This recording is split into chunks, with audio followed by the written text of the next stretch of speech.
इसी से हुई, वो हुई थी खुर्शीद हसन निज़ामी से। अच्छा, खुर्शीद हसन निज़ामी रहमतुल्लाह अलैह ये अभी के बुज़ुर्ग हैं। अच्छा, मियाँ हुजूर का दौर और इनका दौर एक ही है। इनका इंतहाई दौर था और मियाँ हुजूर का इब्तिदाई दौर था। इनका इंतकाल अभी सन 2000 के बाद हुआ है इनका इंतकाल। ये बैठते थे न्यू कराची में। न्यू कराची में सेक्टर 5F है, वहाँ पे खुर्शीद हसन निज़ामी के नाम से एक बुज़ुर्ग थे, निज़ामी ख़ानदान। उन्होंने उस पर बड़ी मेहनत करी थी कि आपके मंगो पीर से काफ़ी मुरीदीन उनके थे। तो हमारे नाना, हमारे मामू, हमारे सारे जो ननियाल थे ना, वो उनके मुरीद थे, वो उनके मुरीद थे। यहाँ तक कि जब मेरे वालिद साहब की जब शादी हुई थी ना, तो मेरे नाना ने सखारा उन्हीं से निकलवाया था, खुर्शीद हसन निज़ामी साहब। तो उस वक्त उनका इंतहाई दौर था। तो उनको मैंने ख्वाब में देखा था कि उन्होंने मुझे कहा था कि तुम इय्याका नअबुदु व इय्याका नस्तईन क्यों नहीं पढ़ते। फिर बाकायदा उन्होंने मुझे तादाद बताई थी, पूरी वो बताया था। फिर मैंने जब सुबह उठा, फिर मैंने मियाँ हुजूर से इसकी तस्दीक करी थी। अच्छा, खुर्शीद हसन निज़ामी जो बुजुर्ग थे ना, उनसे मुझे 3 चीज़ों की इजाज़त हुई थी।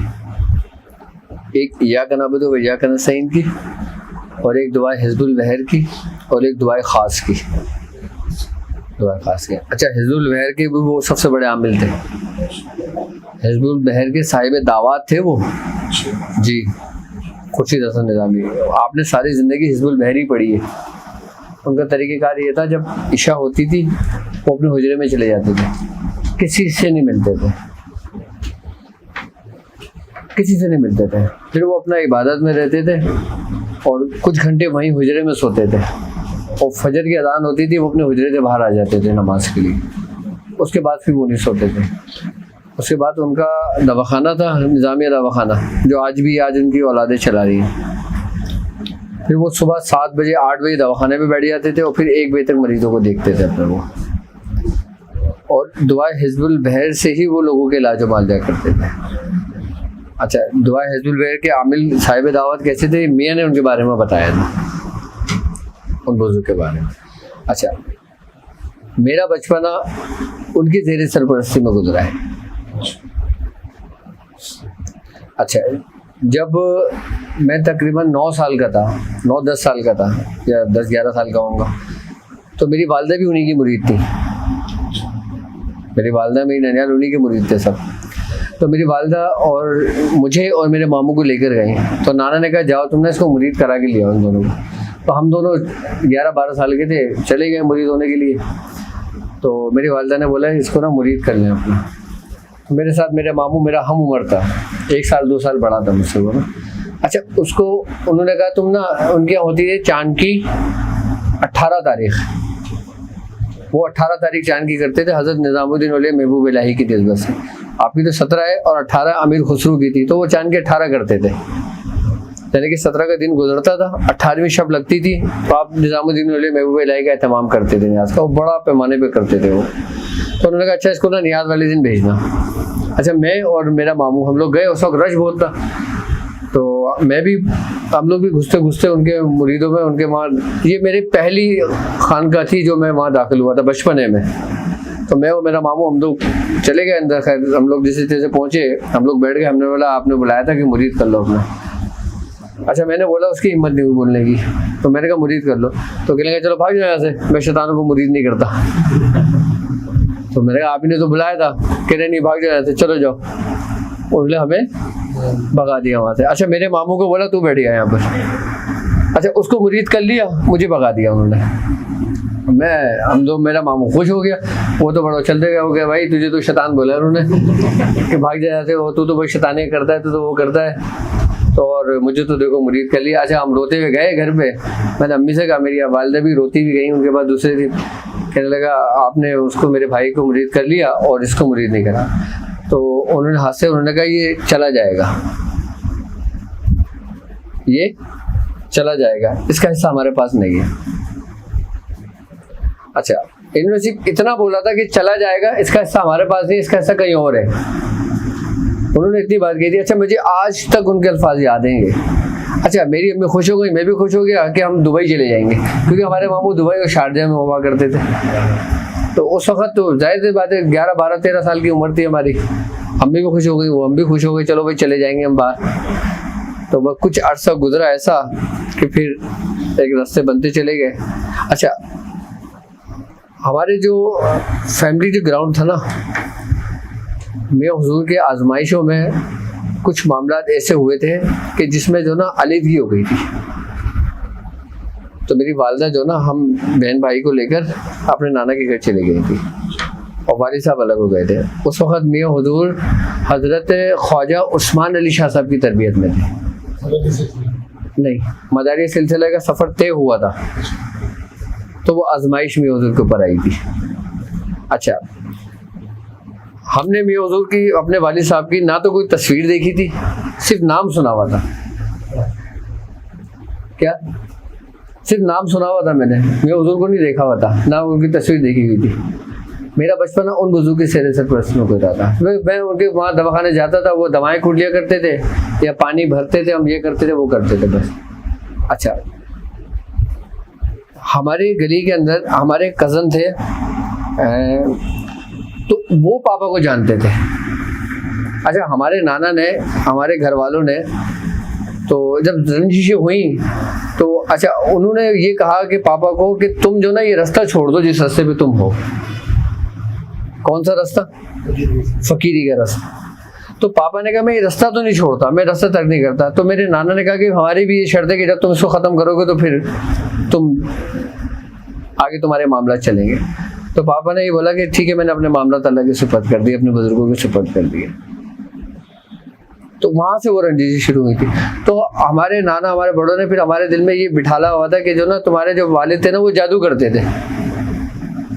अच्छा, उस वक्त हमारे जादू के अंदर शौक हो गया कि भाई जादू क्या होता है ये। उस वक्त हमें पता ही नहीं था जादू क्या होता है। हमारे बचपन के अंदर ना एक ड्रामा आता था ऐनक वाला जिन, तो उसके अंदर ना अजीब और गरीब चीज़ें दिखाते हैं। हम छोटे थे, हमारा जहन उसी तरीके से बनना शुरू हो गया था। तो हमने बोला यार हम भी ये जादू सीखेंगे, हम भी ये काम करेंगे। तो वो हमारे रिश्तेदार थे, उन्होंने बोला कि मैं तेरे बाप को जानता हूँ। तो मैंने कहा तो तुम मेरी उनसे मुलाकात कराओ ना। तो फिर रास्ते बने।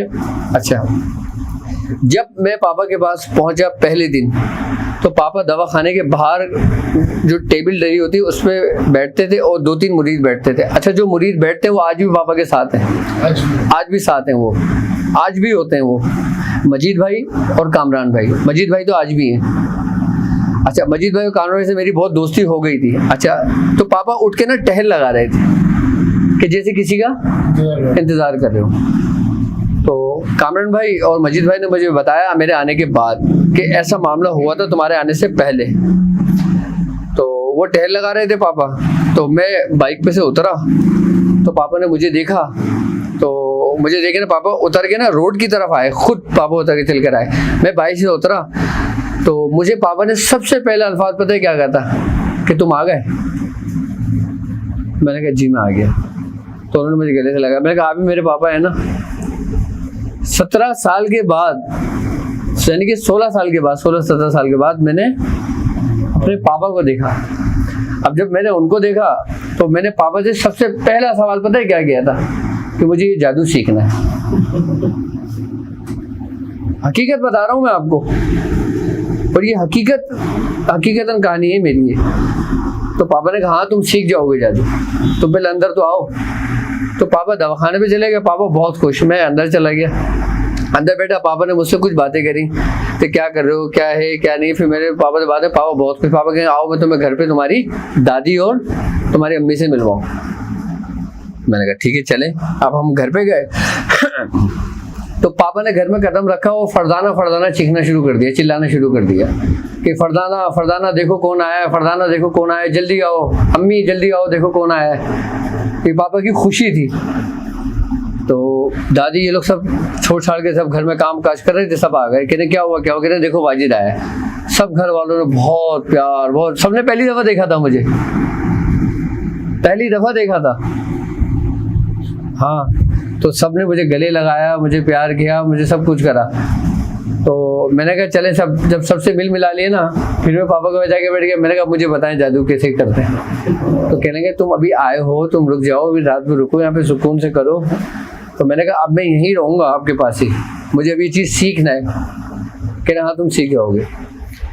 अच्छा, फिर मैं दवाखाने पे पापा के साथ जाने लगा। अच्छा, जब मैं पापा के साथ दवाखाने पे जाने लगा तो मैं मरीजों को देखने लगा। अच्छा, कामरान भाई और मजीद भाई आज भी होते हैं। कौन कामरान? नहीं वो कामरान नहीं, कामरान अल्लामा कामरान नहीं, अल्लामा कामरान अलग है जिन्होंने पापा का भी वो संभाला हुआ है, रूहानी जवाहिर, वो अलग कामरान है। एक कामरान वो है जो मलीर से आते थे, वो मलीर से आते थे और उनकी रियाजत, उनकी मेहनत उस वक़्त ऐसी थी कि वो शख्स 19,000 मरतबा बिस्मिल्लाहिर्रहमानिर्रहीम पढ़ता था और कब्रिस्तान में जाकर पढ़ता था वो शख्स। और मजीद भाई उनकी रियाजत ऐसी थी कि वो सूरह रहमान 120 या 130 मरतबा रोज़ाना पढ़ते थे। कि जब मैंने कदम रखा तो अब मैंने उनसे, अच्छा मेरे उस वक्त 9 के पेपर होने वाले थे, 9 या मैट्रिक के। तो मैंने कामरान भाई से कहा, मैंने कहा कामरान भाई आप जो ना मेरे लिए कुछ कर सकते हो ऐसा कि जैसे मैं पास हो जाऊं। तो कहने लगे हाँ तुम पास हो जाओगे। तो मैंने कहा अच्छा मुझे कुछ बताओ, मुझे खुद करना पड़ेगा या तुम कुछ करके दोगे? तो मुझसे कहने लगे तुम्हारे बस का नहीं है, तुम नहीं कर सकते, मैं खुद करके दूंगा। मैंने कहा ठीक है तो तुम ही करो। अच्छा, हमारे खैर जैसे तैसे पेपर हुए, लेकिन जब रिजल्ट आया तो हम पास थे।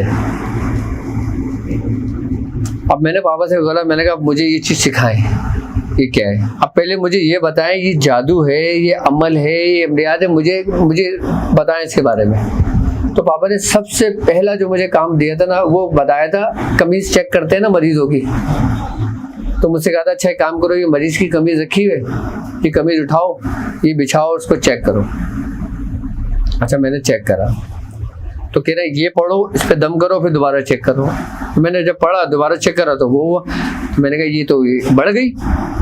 फिर उन्होंने बताया कि अब तुम इसका अमल करो और फिर इस तरीके से करना। बड़े तो ये मर्द होता है, छोटे तो मैंने कहा आप डायग्नोस कर लिया हमने ये मर्द है, अब हम करें क्या आगे? कहना एक ही दिन में सब सीख लोगे क्या? मैंने कहा अच्छा। फिर उन्होंने मुझे तरीके कार समझाने शुरू करे।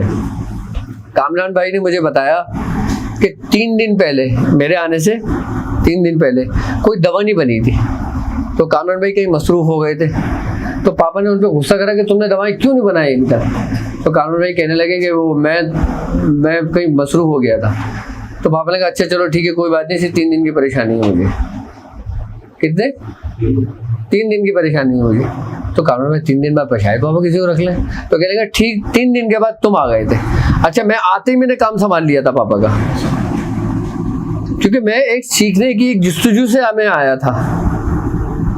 मैंने उसी वक्त आके ही दूसरे दिन में अपने उसमें काम पे लग गया था मैं अपना। फिर पापा ने जो मुझे बताने शुरू करा, जो मुझे कराने शुरू करे, और फिर कामरान भाई और वो उनको देख के मुझे और शौक हुआ। पापा मुझे बताते कि ये इतना करता है, इस तरीके से कर रहा है, इसने अभी तक खाना नहीं खाया, इसने अभी तक ये नहीं करा, इसने अभी तक वो नहीं करा, इसने कब्रिस्तान जाके पढ़ा, उसने वहाँ जाके पढ़ा। अच्छा कब्रिस्तान में हमें थोड़ा सा डर लगता था। तो पापा ने कहा अच्छा तुम कामरान के साथ चले जाना। तो कामरान के साथ मैं कब्रिस्तान गया पहली पढ़ाई में। फिर दूसरी पढ़ाई में मजीद भाई के साथ मैं ग्राउंड गया। उसके बाद जब हमारा एक दफ़ा हौसला खुला, उसके बाद फिर खुल के हमने काम किया। फिर ऐसा काम किया कि पापा ने मुझे ये बोल दिया था कि अब घर में बच्चे हैं, तुम घर में नहीं आना, इन चीज़ों को लेके बाहरी वहाँ कारखाने में तुम्हारा बंदोबस्त करा देता हूँ, तुम वहाँ जाके रुकना अपने। अच्छा आज भी कामरान भाई और मजीद भाई मेहनत और रियाजत पर है। अब मुझे नहीं पता कि वो कितना करते हैं कितना नहीं करते, लेकिन मेहनत और रियाजत पे आज भी हैं वो। कितने साल पहले की बात है ये बात मैं तुम्हें बता रहा हूँ, 97-98 की। 24 साल हो गए इस बात को। अच्छा उस वक्त पापा के पास सिर्फ गिनती चुनती के लोग हुआ करते थे। फिर सबसे पहले पापा ने मुझे सूरह फातिहा का अमल बताया और पापा ने मुझसे कहा था मस्जिद में बैठ के पढ़ना है ये। तो इशा की नमाज में फिर हम मस्जिद चले जाया करते थे। फिर वहाँ जब इशा की नमाज होती थी हम वहाँ से अमल पूरा करके घर आ जाया करते थे। फिर उसके बाद बढ़ते फिर डॉट की प्रैक्टिस पर आए। फिर डॉट की प्रैक्टिस में तकरीबन काफ़ी अर्सा गुजरा। फिर इसके बाद दूसरी प्रैक्टिस में दाखिल हुए, फिर तीसरी प्रैक्टिस में दाखिल हुए, फिर चौथी प्रैक्टिस में दाखिल हुए, फिर मुराकबे के अंदर दाखिल हुए, और फिर उसी तरतीब उसी तरीके के साथ फिर हाजिरी के अमल पे लेके गए। पापा ने जब सबसे पहला पर्चा मुझे पकड़ाया था ना, मुझसे कहा था अब तुमने इनसे बात करनी है। जब ये कहा था ना उस वक्त मुझे नींद नहीं आई थी, और 3 साल तक मुझे नींद नहीं आई जब तक वो मेरे साथ रहा। मतलब इतना कि जितनी जरूरत होती कि नींद पूरी कर लेता। रात भर अपनी पढ़ाई में रहते थे और सुबह अपना सो रहते थे। अच्छा, सूरह कुरैश की इजाज़त मुझे सबसे पहले पापा ने दी, सूरह कुरैश की इजाज़त। उसके बाद मेरे साथ पढ़ाई के दौरान जब मैं सूरह कुरैश ही का अमल कर रहा था तो मेरे साथ एक मुशाहिदा हुआ था। अच्छा, मैं क्या देखता हूँ कि मैं घर पे हूँ पापा के साथ, हमारा पुराना घर बना हुआ था। तुमने तस्वीर देखी होगी पापा की, पापा के साथ मैं खड़ा हूँ दुबला पतला सा। वो बहुत पुरानी तस्वीर अभी अपलोड की थी मैंने। उस वक़्त मैं रियासत में था, अपना सख्त परहेज चल रहा था हमारा सब, उस वक़्त की बात थी वो।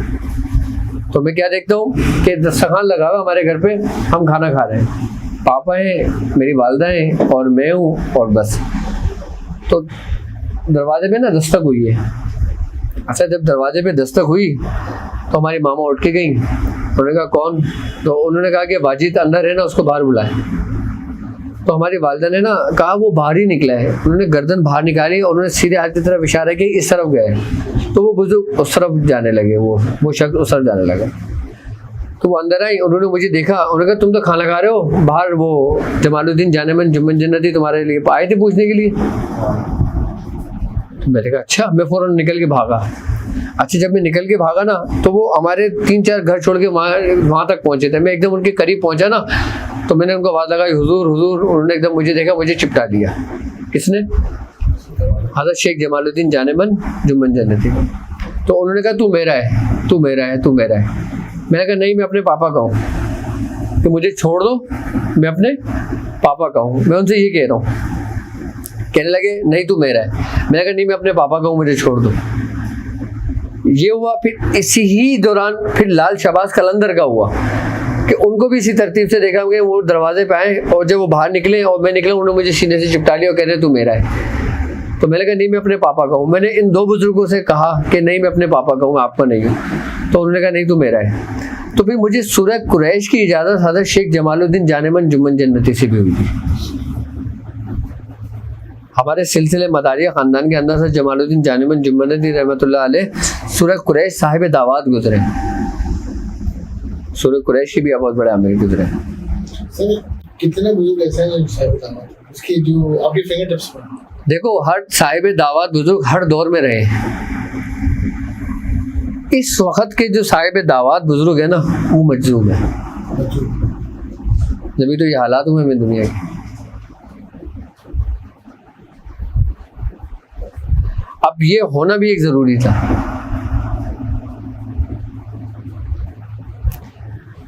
हम पढ़ते हैं ली इलाफे कुरैश, क्या मतलब है कि हमने उन्हें मानूस किया या मेल दिया या मोहब्बत दी।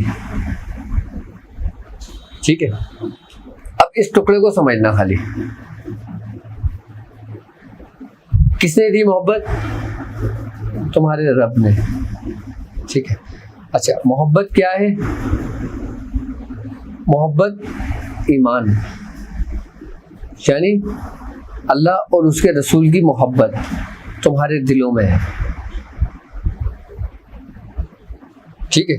सूरह कुरैश को ही क्यों चुना? इस दौर के हिसाब से मैं बात कर रहा हूँ अभी आपसे, जो दौर चल रहा है कि जिस वक्त मौजूदा हालात में हम दाखिल हैं, कि हमने तुम्हें मेल दिया। अब जो शख्स सूरह कुरैश की रस्सी को मजबूती से थामता है वो इस पे साबित कदम रहता है। किसमें? इनकी मोहब्बत में। आई बात समझ में? अब जब मोहब्बत में साबित कदम रहता है तो उसके साथ आगे के रास्ते उसके लिए हमवार होते हैं, खुलते हैं। अगर हम सिर्फ इस आयत को लें, ली इलाफे कुरैश को, तो इसका ताल्लुक खाक से है। चारों अनासिर की तस्खीर इसमें मौजूद है। इन चारों आयतों का ताल्लुक चारों अनासिर से है, यानी कि आग, हवा, मिट्टी और पानी। तो हर आयत का ताल्लुक अलग अलग अनासिर से है। जो सूरह कुरैश की जो पहली आयत है उसका ताल्लुक किससे है? खाक से है, यानी खाक यानी मट्टी। अब इंसान किसके लिए बना है? इंसान को अल्लाह ताला ने किससे बनाया है? मट्टी से बनाया है। तो फरिश्तों को बनाया अपनी इबादत के लिए, दूसरी मखलूकात को बनाया अपनी इबादत के लिए, लेकिन इंसान को बनाया तो किसके लिए बनाया? कि वो पहचाना जाए। पहचाना किस सूरत में जाता है? कि जब उसके कल्ब में उसमें मोहब्बत होती है। यानी मोहब्बत किसके हिस्से में आई? खाक के हिस्से में आई, इंसान के हिस्से में आई। अच्छा, फरिश्तों को मोहब्बत और इसका नहीं पता, जिन्नातों को मोहब्बत और उसका नहीं पता, जिस तरीके से नफ्स फरिश्तों में नहीं है। अच्छा, फरिश्तों को अल्लाह ताला ने बनाया सिर्फ इबादत के लिए। जिन फरिश्तों को जिन जिन कामों के लिए अल्लाह ताला ने बनाया ना, वो सिर्फ उसी काम में लगे हुए, बाकी किसी और काम से वो बिल्कुल गाफिल है। उनको पता ही नहीं कि दूसरा काम है क्या। यानी कि एक फरिश्ते को अल्लाह ताला ने बनाया कि तुमने सिर्फ और सिर्फ नामा अमाल लिखना है, उसका कोई दूसरा काम है ही नहीं। तो नामा अमाल लिखने में उसको मोहब्बत मिलेगी नहीं मिलेगी? उसका कोई ताल्लुक ही नहीं है। इंसान के हिस्से में मोहब्बत और नफ्स आई, और बाकी किसी में भी नहीं है, किसी मखलूक में भी नहीं है ये। आई ना बात समझ में? अब फरिश्तों को जिन जिन कामों के लिए अल्लाह ताला ने बना लिया वो सिर्फ अपने काम सर अंजाम दे रहे हैं। किसी को सजदे में है तो वो सजदे में है, कोई कयाम में है तो वो कयाम में है, कोई किसी काम में मसरूफ है तो वो किसी काम में लगे हुए हैं। लेकिन ये इंसान है जो हर काम भी कर रहे हैं और मोहब्बत भी कर रहे हैं और मोहब्बत से गाफिल भी है। मोहब्बत से गाफिल भी है। तो ये जो खाक का आंसर है, ये आपकी पहली आयत है ये इसकी।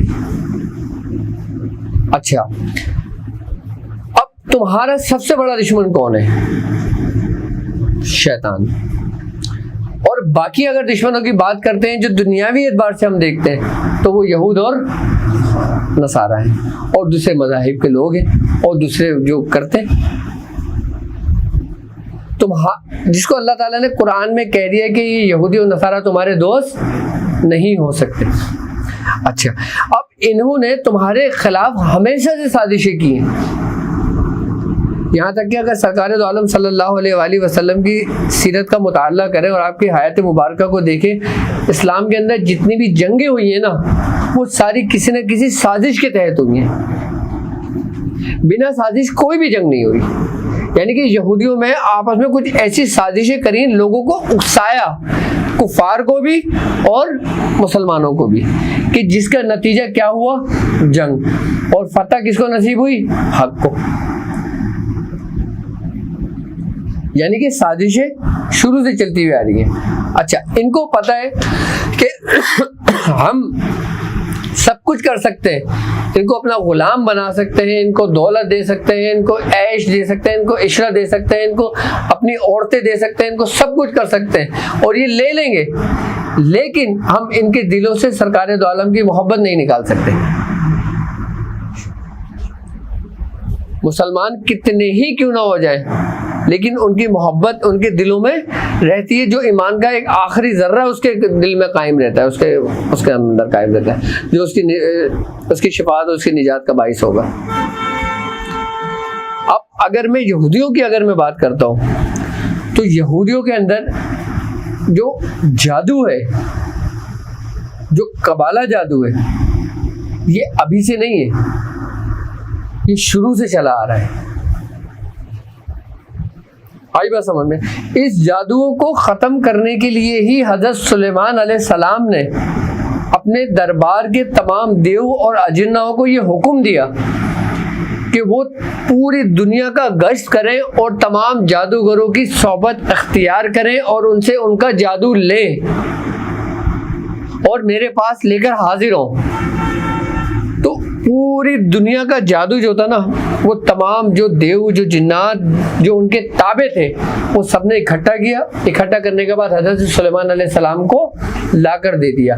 तो वो एक किताब की सूरत अख्तियार कर गई। अब आपने क्या करा, उसको खत्म करने के लिए उस किताब को अपने कुर्सी के नीचे दबा लिया, अपने तख्त के नीचे दबा लिया। जब आपने अपने तख्त के नीचे दबाया और तमाम शयातीन और जब जादू वहां से खत्म होने लगा, आपने जब जादू लेकर आए थे ना किताब में, तो सबसे पहले हजरत सुलेमान अलैहिस्सलाम ने अल्लाह रब्बुल इज़्ज़त की अता से सबसे पहले उसके इस्तिदराजी कुव्वत के जो तसर्रुफात थे ना, उसको ख़त्म किया था। यानी कि जिस तक जो मौजूद था ना वो उस तक था, उसके बाद जो उसके इस्तिदराजी कुव्वतें थी ना, उसको ख़त्म कर दिया था। किसने? हजरत सुलेमान अलैहिस्सलाम ने। तब जादू कम हो गया था और सारी जो ना आपने अपनी कुर्सी के नीचे, अपने तख्त के नीचे दबा लिया था। अच्छा, यहूदी आपको जादूगर समझते थे, आपको नबी नहीं मानते थे, उन्होंने आपको नबी तस्लीम नहीं करा था। आपकी नबूवत के दलील और आपके नबूवत की गवाही तो सरकारे दो आलम ने आकर दी थी। यहूदी आपको जादूगर समझते थे। सरकारे दो आलम सल्लल्लाहु अलैहि वसल्लम के महबूस होने से पहले आप लोग इनको जादूगर समझते थे। अच्छा, जब आपकी वफात हुई तो आपकी वफात जब होने के बाद जो शरीर जिन्नात थे ना, जब वो उनके तसर्रुफ से आज़ाद हुए तो उन्होंने उस किताबों के कुछ औराक निकाल लिए और कहा कि देखो, हज़रत सुलेमान अलैहिस्सलाम माज़अल्लाह इस जादू की वजह से, इस जादू की उससे हुकूमत किया करते थे तमाम जिन्नों इंस पर। तो उन्होंने गुमराही करना शुरू कर दी थी, यहाँ से उनका बिगाड़ पैदा हुआ था। अच्छा, उसमें जो जादू था ना वो 3 तरह का था उन किताब में जो हज़रत सुलेमान अलैहिस्सलाम ने महफूज रखी थी। वो 3 इक़साम का जादू पता है क्या था? सबसे पहला जो उसमें जादू था ना वो था तसव्वुराती कुव्वत का जादू। किसका? तसव्वुराती कुव्वत का जादू था। दूसरा उसमें तुलस्मात थे। तीसरा उसमें लफ्जानी अल्फाज थे, लफ्ज थे, यानी कि इबारतें थी। ये 3 इक़साम का जादू उसमें मौजूद था और ये भी वहां से आज़ाद हो गया। अच्छा, होने के बाद फिर जो यहूदी थे ना, उन्होंने इसको अपने कंट्रोल में करा था। फिर इन्होंने अपना मरकज बनाया, कहाँ पर? हैकल सुलेमानी में। कहाँ बनाया? हैकल सुलेमानी में, जो बैतुल अक़दस के इर्द गिर्द की जो तबरुकात, जो बरकतें हैं, वहाँ पे जिसका जिक्र कुरान में। अच्छा, वहाँ पे कहते हैं कि ताबूत सकीना और कुछ हज़रत सुलेमान अलैहिस्सलाम की और हज़रत मूसा अलैहिस्सलाम की, बनी इसराइल की जो अंबिया कराम है, उनके तबरुकात उस जगह पे मौजूद है। इन्होंने सबसे पहले यहूदियों ने अपना मरकज उसी जगह पे कायम किया था, लेकिन जब इनका जवाल आया था तो ये वहाँ से भागे थे। वहाँ से भागकर इन्होंने फिर दूसरा जो अपना मरकज बनाया था ना, आपने तारीख अगर पढ़ी हो, 300 साल अगर आप पीछे जाते हो, कितने साल? 200-300 साल पीछे जाते हो, तो इन्होंने जर्मन के अंदर अपना वो बनाया मरकज दूसरा। कहाँ बनाया? जर्मन में, जर्मनी में बनाया। और जर्मन लोगों को इन्होंने बाकायदा अपनी तसव्वुराती कुव्वत से तस्खीर किया। किसके जरिए? तसव्वुराती कुव्वत के जरिए इनको तस्खीर किया और बाकायदा कबाइले जादू के जरिए इन्होंने वहां पे इतना होल्ड कर लिया, इतना होल्ड कर लिया कि वहां से ये पूरी दुनिया पे फैलने लगे। अब अल्लाह रब्बुल इज़्ज़त जिससे जो चाहता है वो काम ले लेता है। वो किसी मुसलमान से चाहे उससे काम ले ले, किसी ईसाई से चाहे उससे काम ले ले, या किसी हिंदू से चाहे उससे काम ले ले। इस सिस्टम को दुनियावी एतबार से ख़त्म करने के लिए अल्लाह ताला ने किससे काम लिया? ईसाई से। उनको इनके ऊपर नाजिल कर दिया एक अजाब की सूरत में। उसने इनका खात्मा शुरू कर दिया। उसने इनको सबको गिन गिन चुन चुन के ख़त्म करा। क्यों करा था? कोई इक़्तिदार था क्या? तो ज़ाती बैर था क्या? दुश्मनी थी क्या? जी, इनको ख़त्म करना शुरू कर दिया। अच्छा, जब यहूदियों को समेटना शुरू किया ना, तो यहूदियों के बाद जो कुछ तबर्रुकात इनके पास रह गए थे कि जिनकी वजह से ये लोग बाकायदा हुकूमतें चलाते थे और जिसको ये लोग मिसयूज़ करते थे। अब रूहानियत की एक तबर्रुकात एक चीज़ है, अगर आप इसको इस्तदराजी कुव्वत के साथ इस्तेमाल करते हो ना, तो उसकी नेगेटिविटी, उसके नेगेटिव असरात दुनिया के ऊपर पड़ते हैं। ये चीज़ तो अच्छी है, तबर्रुक क्या, जैसे हज़रत सुलेमान अलैहिस्सलाम की कमीज़, जैसे हज़रत सुलेमान अलैहिस्सलाम की अंगूठी, नेक है ना, मोतबर है ना, तबर्रुक है ना, उसमें तजल्लियात इलाही है ना। अब उसको जब आप मिस यूज़ करोगे, जब अपनी इस्तदराजी कुव्वत, तसव्वुराती कुव्वत उस पर डालोगे, देखो हर कुव्वत की एक अहमियत, एक हकीकत होती है, उसका असर होता है। जब आप अपनी बुरी नज़र किसी अच्छी नज़र पे डालोगे तो मुतासिर बुरी नज़र होगी, अच्छी नज़र होगी, अच्छी नज़र मुतासिर होगी। और जब अच्छी नज़र मुतासिर होगी तो फिर उसका नेगेटिविटी फैलेगी या नहीं फैलेगी, उसका बुरा असर होगा या नहीं होगा। तो दुनिया के अंदर वबाएं, बलाएं फिर नाजिल होने शुरू हो गई कि जब इन्होंने उसका इस्तेमाल गलत तरीके से शुरू कर दिया। अच्छा, इन्होंने एक इस्तेमाल तो इसके ज़रिए किया और एक इस्तेमाल इन्होंने किया अपनी तसव्वुराती कुव्वत के ज़रिए। अच्छा, तसव्वुराती कुव्वत इन्होंने किस तरह जगाई? हमारे अंदर कहते हैं कि लताइफात का एक सिलसिला है, जिसको हम कहते हैं लतीफ़ा नफ्स है, लतीफ़ा कल्ब है, लतीफ़ा रूह है, लतीफ़ा सिर है, लतीफ़ा खफी है, लतीफ़ा अक्फा है। ये 6 लताइफ हैं। अच्छा, खानदान कादरिया की अगर बात करते हैं ना, ये 7 लताइफ हैं, यानी कि खफीउल अक्फा तक। खानदान कादरिया की बात करते हैं ना, तो खानदान कादरिया के अंदर 9 लताइफ हैं, यानी कि नफ्स, कल्ब, रूह, सिर, खफी, अक्फा, ये 6 हो गए। 7वां खफीउल अक्फा है। 7वां क्या है? खफीउल अक्फा। 8वां नसीर और 9वां महमूदा, यानी कि नसीरा और महमूदा। ये 9 लताइफ है जो खानदान कादरिया के हैं। 6 तो जाहिर है, 3 पोशीदा है। यानी कि 6 का ताल्लुक जाहिरी से कि जिसका लोगों ने जिक्र सुना है सबका लताइफात, और 3 बातिनी है। ये उस वक्त 3 के इसरार और राज रमूज खोले जाते हैं कि जब इंसान 6 पे रियादत और मेहनत कर लेता है। आई बात समझ में? अब यहूदियों के अंदर इन्होंने बाकायदा अपनी इस्तदराजी कुव्वतों के जरिए वो बाकायदा तौर पे इन्होंने इसको 27 हिस्सों में तकसीम किया है इंसान को। कितने हिस्सों में? 27 हिस्सों में किया है। यानी कि 9 लताइफात वो जो हमारे हैं, अब इन्हीं को बिल्कुल अपोजिट कर लो तो कितने हो जाते हैं? 9 और 9 18। और इनके यहाँ भी जो 9 है ना, वो इन्होंने बाकायदा तौर पे महफूज कर दिए, बिल्कुल पोशीदा कर दिए, वो 27 है।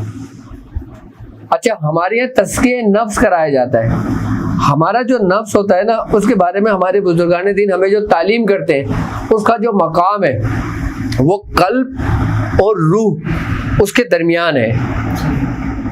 लेकिन यहूदी जब ये लोग इस पर रियाजत करते हैं अपनी तसव्वुराती कुव्वत को जगाने के लिए, तो ये ज़ेरे नाफ नीचे करते हैं।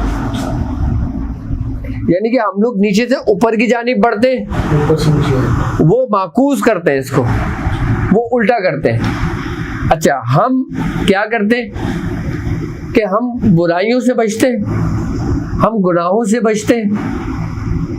आई बात समझ में? तो हम, इसका मतलब है कि हम तज़किया नफ्स कर रहे होते हैं, अपने नफ्स को पाक कर रहे होते हैं। हमारे अंदर जो नफ्स हमारा है, अच्छा, ये इसका बिल्कुल अपोजिट करते हैं। ये वो काम करते हैं, अच्छा, जाहिरी एतबार से ये वो काम आप पे जाहिर नहीं करेंगे, लेकिन ये हर काम जो ना अपना बातनी तौर पर करते हैं। ये अपने नफ्स को बाकायदा जगाते हैं। किसके जरिए? शैतान को खुश करने के लिए ऐसे काम करते हैं जो हमारे शरीयत और इस्लाम के खिलाफ होता है। अच्छा, प्रैक्टिस इन लोगों की भी होती है, रियाजत इन लोगों की भी होती है, मेहनत इन लोगों की भी होती है। अच्छा, कबाला के अंदर ये लोग इसी तरतीब के साथ जब रियाजत और मेहनत करते हैं तो ये लोग नीचे से अपनी माकूस तरीके से ये लोग तरक्की करते हैं। यानी कि शैतान इनका हामी हो, इनका मददगार होता रहता है और हमारे ऊपर की जानिब बढ़ते हैं। अच्छा, इन लोगों ने जब जर्मन को अपना मरकज बनाया, आई बात समझ में, तो जब इनका जब इनके ऊपर मुसीबत के पहाड़ टूटे, जब इनके खात्मे का वक्त करीब आया, तो अल्लाह तबारक ताला ने इन्हीं के ज़रिए ही इन्हीं लोगों को ख़त्म किया। ये चैप्टर क्लोज हो गया। अच्छा, कुछ ये लोग वहाँ से भागे, कहाँ पर?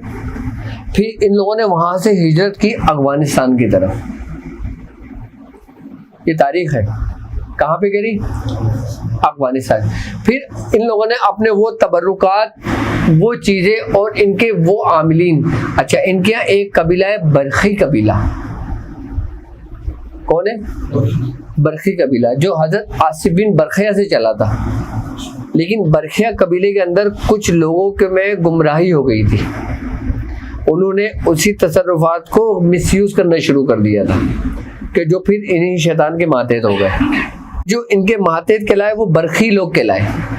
बरखी लोगों ने, बरखी कबीले ने फिर अपने अफगानिस्तान के अंदर अपना मरकज बनाया, जो तीसरा मरकज बना था। और ये पहाड़ों के दरमियान कुछ कोहें ऐसी हैं जो गार हैं कि जिसके अंदर ये लोग अपने वो मामलात कर रहे हैं, जिसको ये लोग बाकायदा तौर पे जगाते हैं। अच्छा, ये अपना एक अंजाम देख चुके हैं कि हमने इसके ज़रिए मुसलमानों को नुकसान पहुंचाने की कोशिश की, हम नुकसान पहुंचा नहीं सके। अगर तुम जादू के ज़रिए किसी मुसलमानों को नुकसान पहुंचाओगे तो आप उसमें कामयाब नहीं हो सकोगे।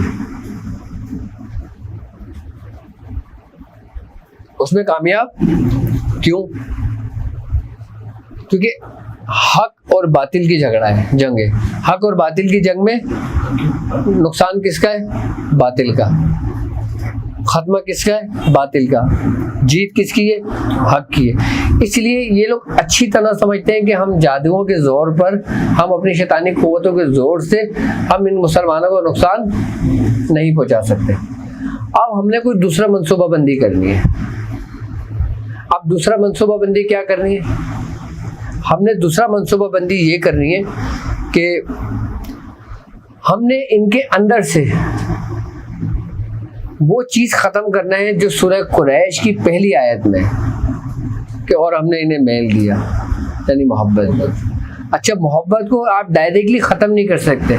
उसको ख़त्म करने से पहले आपने इंसान के अंदर से हया ख़त्म करनी है। क्या ख़त्म करनी है? हया ख़त्म करनी है। अब वो हमारे अंदर से हया ख़त्म कर रहे हैं। अब आप देख लो कि इंटरनेट, केबल, फिल्में, ड्रामे, मूवियाँ 40% तो आपके अंदर से ख़त्म की जा चुकी है, लेकिन 60% आपको ये शऊर है कि आपकी माँ है या आपकी बहन है या आपकी बीवी है या आपकी बेटी है। अभी आपको ये सेंस है, ठीक है। जबकि 40% ख़त्म हो चुकी है। 40% क्यों ख़त्म हो चुकी है? कि हम अगर ज़ाहिरी नहीं करते तो हम छुप कर करते हैं। हम ज़ाहिरी नहीं करते तो छुप कर करते हैं, इसलिए 40% ख़त्म हो गए। 60% क्यों रह गई? क्योंकि हमारे दिल में एक डर है। आई ना बात समझ में? अब जो 60% जो ख़त्म होना है ना, ये किस सूरत में ख़त्म होना है? अब तुम्हारे अंदर एक सेंस है, एक हिस्स है। समझना मेरी बात, मैं खुलकर नहीं कहूँगा, लेकिन मैं समझाऊंगा कि तुम समझ जाओगे कि तुम अपनी माँ को पहचानते हो, अपनी बेटी को पहचानते हो, अपनी बहन को पहचानते हो। ये तुम्हारी एक हिस्स है। अब इस हिस्स का ताल्लुक किससे? हमारे सेंस से, हमारे सेंसेस से, हमारे दिमाग से। अब उसके बाद इन्होंने हमारा पर दूसरा अटैक किया, किसके जरिए? नशा आवर चीजों के जरिए। अब जब नशा आवर चीजों के जरिए अटैक किया, जब इंसान नशे में होता है तो उसके अंदर सेंस खत्म हो जाते हैं कि कौन सी माँ है उसकी, कौन सी बहन है, कौन सी बेटी है उसकी। अच्छा, अब जब हम नशे की सूरत में जब वो ये कहते हैं कि हम नशे की सूरत में मुसलमानों पे मुलव्वस करते हैं, तो इससे 25% लोग मुतासिर होते हैं। 75% फिर भी लोग बच गए। लेकिन एक एक्सपेरिमेंट इनका कामयाब हो गया, क्या?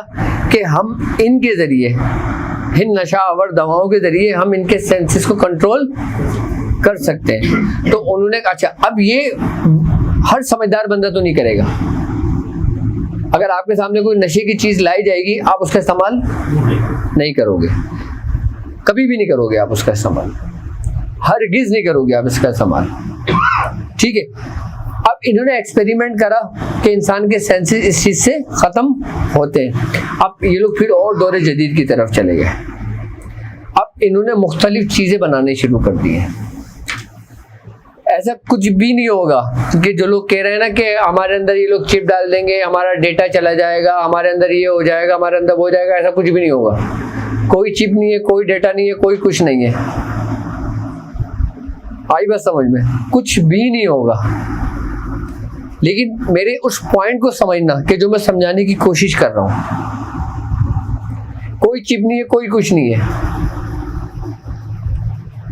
कोई टेक्नोलॉजी नहीं है।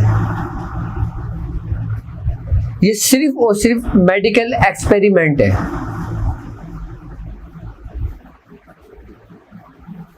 आई ना बात समझ में? अब हम जिस दौर से गुजर रहे हैं, अभी वो असल चीज नहीं आई है। असल चीज अभी नहीं आई है। असल चीज को आने में अभी कम से कम 50-100 साल का टाइम है। क्या? अभी असल चीज नहीं आई है, अभी नकल चल रहा है, क्योंकि असल से पहले नकल आता है। असल से पहले अभी सब नकल चल रहा है, तो इसलिए तुम्हारे लिए बेहतर है सब कुछ। ये देखना चाह रहे हैं कि हम कितना हद तक कंट्रोल कर सकते हैं। इन चीजों का मकसद, इस पूरी प्लानिंग का मकसद, इन सब कुछ करने का मकसद सिर्फ और सिर्फ आपके अंदर से एक हिस्स को खत्म करना है, जिसका नाम है हया, कि जिसके बारे में सरकार दो आलम ने फरमाया कि जब तुम हया ना करो तो तुम्हारे दिल में जो आता है वो करो। यानी कि हया आपका ईमान है। जब आहिस्ता आहिस्ता आहिस्ता आहिस्ता आपको डोज देनी जानी शुरू करेगी, तो आपके अंदर से क्या चीज, आपके अंदर सेंस खत्म होने शुरू हो जाएगा। असल अभी नहीं है, अभी क्योंकि ये हमारा एक इब्तिदा दौर है। ये मैं आपको एक बात बताऊं, हम उस दौर में दाखिल हो चुके हैं कि जिस दौर में बाकायदा तौर पे अंबिया कराम ने पनाह मांगी है। इस दौर से सरकार दो आलम सल्लल्लाहु अलैहि वसल्लम ने, आपने फितना दज्जाल से पनाह मांगी है। अब ये फितना दज्जाल के दौर का बिल्कुल इब्तिदा है। इसको ये सफर तय करने में 100 साल भी लग सकते हैं, 200 साल भी लग सकते हैं, लेकिन अब हम उस मंजिल, उस सफर के अंदर दाखिल हो चुके हैं, उस दौर के अंदर दाखिल हो चुके हैं।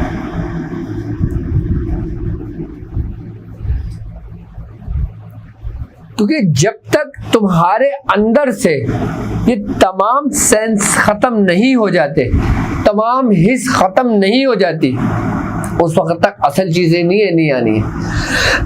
असल चीजों से मुराद असल फितने ने, क्योंकि अभी इस फितने से छोटे छोटे फितने आएंगे, यानी कि काज़िब दज्जाल भी आएंगे।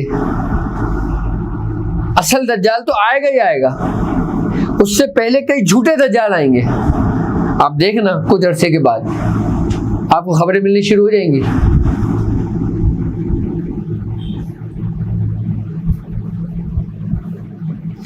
इस फितने से इसीलिए पनाह मांगी गई है कि ये वो फितना है कि इसमें इंसान के अंदर से वो सेंसेस सब खत्म हो जाएंगे, कि जो इंसान को तमीज़ करता है कि ये इसकी माँ है, ये इसकी बहन है, ये इसकी बेटी है, ये हक है और ये बातिल है। और तुम्हारा माइंड ऐसे डाइवर्ट हो जाएगा कि तुम अपनी जिंदगियां बचाने के लिए बाकायदा उसमें हीले निकालोगे और तुम लोगों को बताओगे कि सरकार दो आलम सल्लल्लाहु अलैहि वसल्लम ने फरमाया है कि जान बचाना हम पर, कि पहले जान बचाओ बाद में दिन बचाओ। लोगों को ये कॉन्सेप्ट हो जाएगा लोगों का। सल्लल्लाहु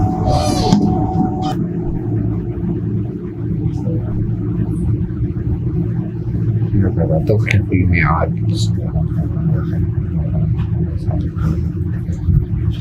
यानी कि ये वो दौर होगा कि इसमें जो ना फिर बाकायदा हीले आएंगे। आई बात समझ में? क्या कि पहले जान बचाओ, बाद में जब जान बचेगी तो दीन का काम करोगे ना। लेकिन जो अहले ईमान होंगे, क्या जो मोमिनीन होंगे, वो दीन को बचाने के लिए अपने आप को कुर्बान करेंगे। क्या जो अहले ईमान होंगे और जो मुनाफिकीन होंगे वो सारे हिलेबाजी में लग जाएंगे।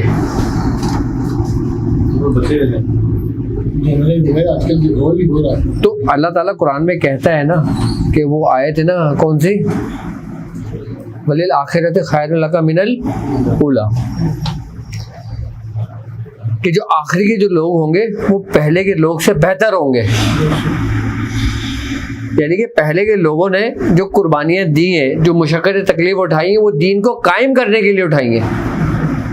और जो आखिरी के जो लोग जो मुशक्क़त जो तकलीफें उठाएंगे, जो कुर्बानियाँ देंगे, वो दीन को बचाने के लिए देंगे। और जो दीन को बचाने के लिए कुर्बानी देगा वो एक आला कुर्बानी होगी। कुर्बानी होगी या शहादत के लिए? वो शहादत का एक आला दर्जा होगा, और ऐसा आला दर्जा होगा कि जैसे शौदाए बदर,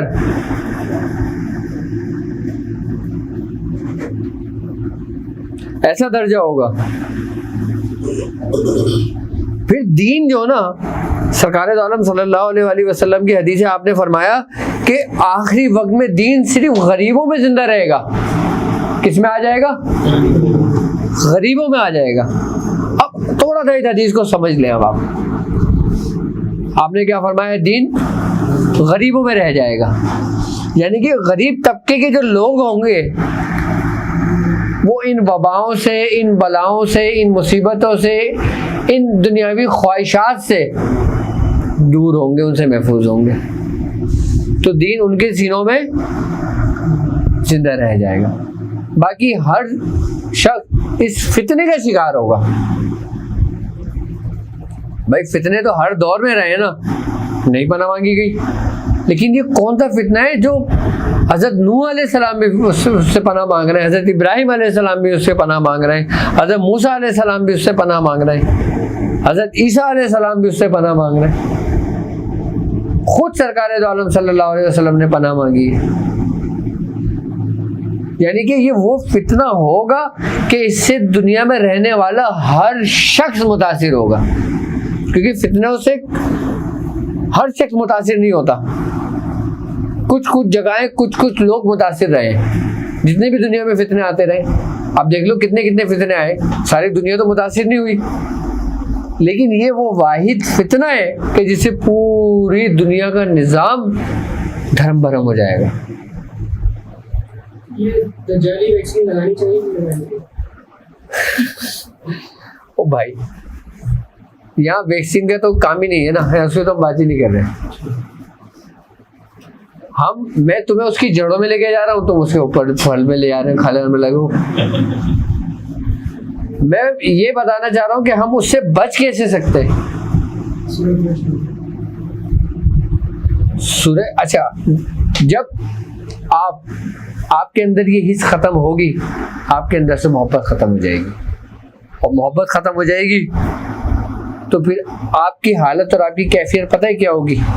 फिर जब लोग तुमसे पूछेंगे ना कि यार तुम ये काम गलत कर रहे हो, कि ये सरकार दो आलम सल्लल्लाहु अलैहि वसल्लम ने आपने मना फरमाया है, तो उस वक्त लोग पता है क्या कहेंगे कि यार छोड़ो ये पुरानी बातें हैं, आज के दौर की बात करें।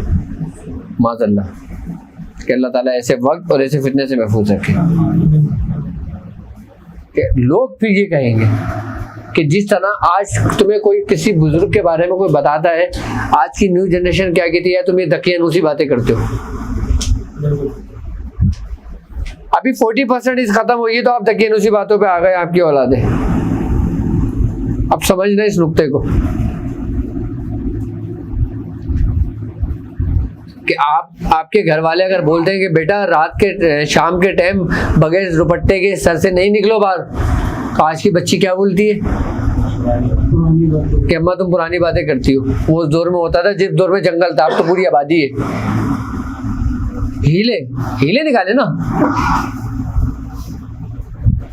जबकि बुजुर्गों की हकीकतें थी। तो अभी हमारे अंदर 30-40% ये हिस्स खत्म हुई है, तो हमारा ये हाल हुआ यहाँ तक। और जब आपके अंदर 99% खत्म कर दी जाएगी, उसके बाद आपका क्या हाल होगा? आप किसी को पहचानोगे? फिर वो दौर होगा कि जिसके बारे में सरकारे दो आलम सल्लल्लाहु अलैहि वसल्लम ने फरमाया है कि मारने वाले को नहीं पता होगा कि वो क्यों मार रहा है, और मरने वाले को नहीं पता होगा कि वो क्यों मर रहा है। पता होगा? अब लोग कहते हैं ना कि चिप के जरिए कंट्रोल होगा। चिप के जरिए सब, भाई चिप के जरिए कोई चीज कंट्रोल नहीं होगी। तुम खुद एक चिप हो। उनके पास इतना टाइम थोड़ी है वो जो दुनिया की आबादी को कंट्रोल करेंगे। उनको पता है कि किन किन मज़ाहिब के लोगों को किस तरह कंट्रोल करना है। मैं सही बता रहा हूं आपको, उनको आपसे बेहतर तरीके से पता है। कोई चिप नहीं है, कोई वो नहीं है, कोई कुछ नहीं है। लेकिन जो वक्त गुजरता जाएगा, अच्छा ये होना है, इस होने को कोई नहीं डाल सकता। मैं क्यों ये बात कह रहा हूं? क्योंकि ये बातें हमें हदीसों से मिली। सारी पेशेंट गोइयां हमारे बुजुर्गों ने की है, और बुजुर्गों की कही हुई हर बात अपनी जानिब हक है। किसी ने बंद लफ्जों में कही है, किसी ने खुलकर कही है, किसी ने थोड़ी कही है, किसी ने पूरी कही है। जो लोग सूरह कुरैश पढ़ने वाले होंगे, और जो लोग सूरह कुरैश पढ़ने वाले होंगे और उस पे इस्तकामत होगी, उनकी औलादों में सूरह कुरैश पढ़ने वाले मौजूद होंगे, तो फिर वो हर मुज़ी अमराज से महफूज रहेंगे। चाहे वो खस्ता हालत में आ जाए, चाहे वो मुफलिसी की हालत में आ जाए, चाहे वो किसी भी कंडीशन में चले जाएं, लेकिन ईमान उनमें मौजूद होगा।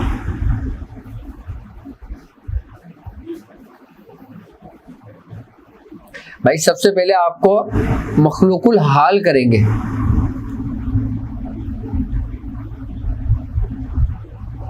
सबसे पहले आपके वसाइल खत्म करेंगे। आज जो आपके घरों के अंदर दरख्त लगे हुए हैं, आप जो बेहतरीन आम खा रहे हैं, बेहतरीन फ्रूट खा रहे हैं, बेहतरीन सब्जियां खा रहे हैं, सब कुछ खा रहे हैं, आप एक वक्त आएगा कि आप इन चीजों को तरसोगे।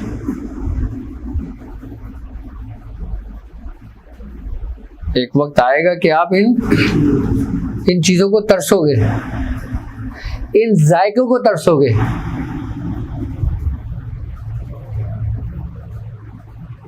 एक सेब आप देसी खाते हो जो किसी के बाग का लगा होता है, एक सेब मार्केट से लेके चाइना का खाते हो आप, एक सेब किसी बाहर की कंपनी का लेके खाते हो, तीनों के जायके में फर्क है या नहीं? दिखने में चाइना का सेब कितना खूबसूरत है, लेकिन जब उसको तोड़ोगे तो भूसा, और खाओगे तो जायका नहीं। देसी सेब की शक्ल ही बिगड़ी होगी, उसमें मक्खियों ने इतनी पोटियां की होंगी कि वो उसमें सही तरीके से नजर भी नहीं आएगा। वो आप उसको धोगे, साफ करोगे अच्छी तरीके से, उसको खाओगे, उसमें जायका होगा। क्यों? क्योंकि वो देसी तरीके से लगा है और ये मसनूई तरीके से लगा है। मसनूई तरीके से लगा है तो मसनूई बीज से लगा होगा। मसनूई बीज जो बना है वो फिर मसनूई तरीके से एक लैब में तैयार हुआ है, और जब लैब में तैयार हुआ है, जब 2-3 चीज़ों को कॉम्बिनेशन हुआ है, अब जब 2-3 चीज़ों का कॉम्बिनेशन हुआ है तो उसमें कुछ अच्छी भी है और कुछ बुरी भी है।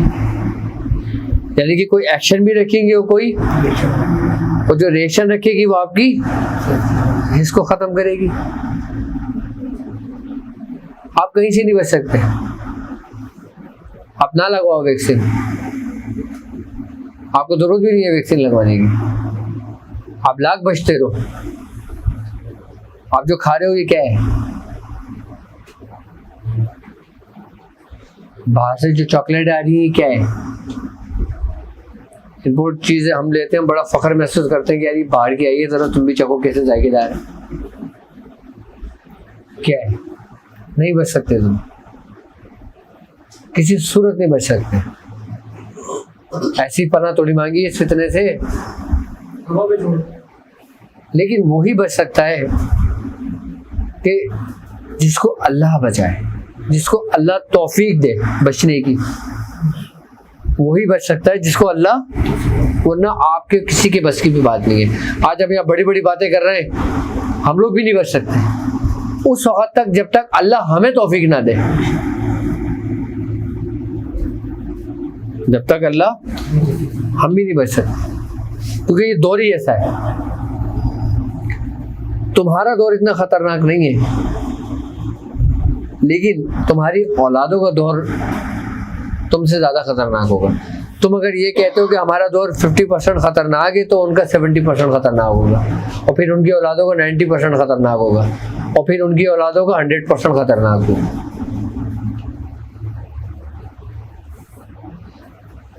हो सकता है हम वो लोग हों तो 50% में हो सकता है हम वो लोग हों तो 70% में हो सकता है हम वो लोग हों जो 90% में हो। हम हैं तो इन्हीं परसेंट में ना। ये मैंने आज के दौर की तुम्हें बात बताई है कि सबसे पहले तुम्हारे अंदर से क्या ख़त्म करेंगे। जब तुम्हारे अंदर से हया की हिस्स ख़त्म करेंगे तो तुम्हारे अंदर ऑटोमेटिक एक शहवत की हिस्स जाग जाएगी। भाई किसी की जगह कोई तो लेगा ना। जब हया ख़त्म होगी तो इंसान के अंदर बेहयाई हो जाएगी। जब बेहयाई हो जाएगी तो इंसान के अंदर शहवत का गलबा हो जाएगा, और जब इंसान के अंदर शहवत का गलबा हो जाएगा तो उसको फिर इस चीज़ की तमीज़, इस चीज़ की हिस्स नहीं होगी कि ये उसकी बेटी है या उसकी माँ है या उसकी बहन है या उसकी बीवी है या कोई गैर औरत है।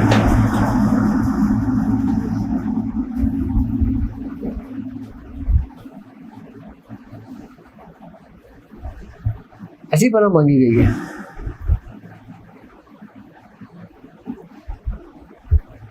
ये वो दो थोड़ी होगा जो ऊपर से आके मिसाइल गिरेंगे धड़ धड़ धड़ धड़ आप खत्म हो गए, नहीं। ये ऐसा फितना होगा कि जो आपको जड़ों से खत्म करेगा, और आखिर में सिर्फ एक ही जड़ रह जाएगी। उस जड़ तक वो पहुंच नहीं सकेगा। वो कौन सी जड़ है? सिर्फ और सिर्फ मदीना मुनव्वरा है, कि जिसके बारे में हदीसों में है कि दज्जाल वहां दाखिल नहीं हो सकेगा। पहाड़ों में बहुत सी मान लेने से अपने वहाँ के पहाड़ का, तो वहां जाके क्या करेंगे वो? अभी तो हम गैप में आ चुके हैं ना, जिसकी वैक्सीन लग रही है, शनाख्ती कार्ड के साथ इसका डाटा रजिस्टर्ड हो गया। सर आदम को बच जाएंगे, जिनका नहीं होगा तो उन्हें घरों में घुसे पे लगाएंगे। आप लगाओ, कुछ भी नहीं है, आप लगाओ। भाई दुनिया का तकाजा क्या है? तुम बच सकते हो। अभी तुमने इस्लामाबाद सफ़र करना हो, मजबूरी कहीं जाना हो तुमने, ठीक है, जहाज़ का टिकट लेते हो और तुमसे सबसे पहले क्या मांगते हैं वो? शनाख्ती कार्ड। आगे दौर में शनाख्ती कार्ड में आपको एक नंबर इशू हो जाएगा, जो अभी इशू हो चुका है बाहर मुल्कों में। तो जब तक आप वो कार्ड नहीं दिखाओगे आप सफ़र नहीं कर सकोगे।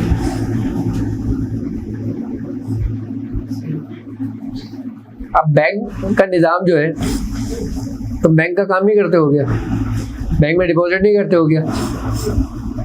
अब कुछ उलमा कराम कहते हैं कि बैंक सही नहीं है, कुछ कहते हैं सही, लेकिन आप करते नहीं हो क्या?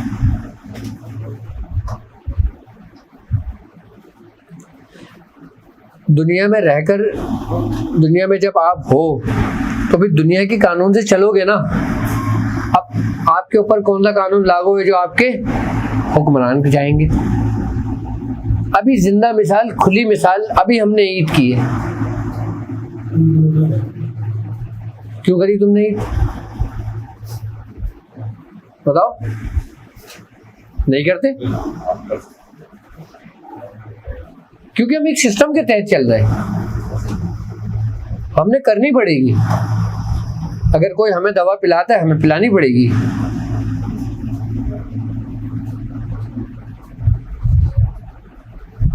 मैंने अभी क्या कहा है आपसे कि अभी असल नहीं है, अभी नकल है। हर असल से पहले नकल होती है, उसके बाद असल आती है। और असल उस वक्त तक नहीं आएगी कि जब तक नकल के जरिए 90% कंट्रोल पूरा ना हो जाए। आप लोग शोर में जा रहे हैं कि भाई ये 2 साल बाद बंदे मर जाएंगे, और भाई जो नहीं लगा हुआ क्या वो नहीं मरेगा?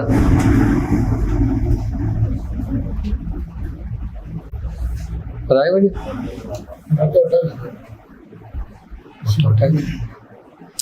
इससे बच नहीं सकते, आप कितने हीले कर लो। अभी आपके जरा सा दर्द उठता है, क्या आप सबसे पहले कहाँ भागोगे? खत्म हो गई बात।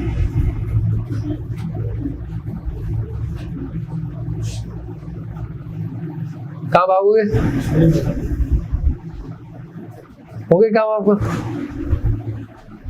जिस तरीके से बच्चों को जब पैदा होते हैं इनके पैदाइशी टीके लगाए जाते हैं, क्यों लगवाते? बीमारी से बचने के लिए।